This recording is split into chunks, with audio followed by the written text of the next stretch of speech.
જી sir, શું હતી સમગ્ર ઘટના અને કેવી કાર્ય કરવામાં આવશે?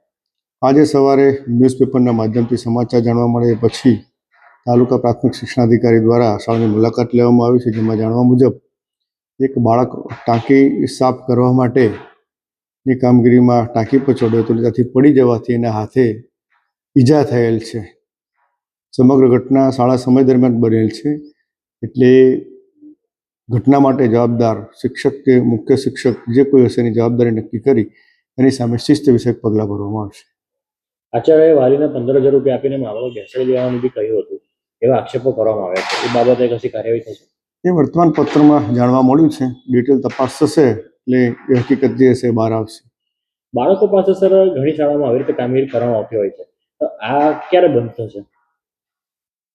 સ્વચ્છતા અને સફાઈ કરાવી એમાં કોઈ વાંધો નથી, પણ આવા જોખમી કાર્યો કરાવવા બાળકો પાસે કરાવવા બાબતે ચેતવું જોઈએ, કામ ન કરાવવું જોઈએ.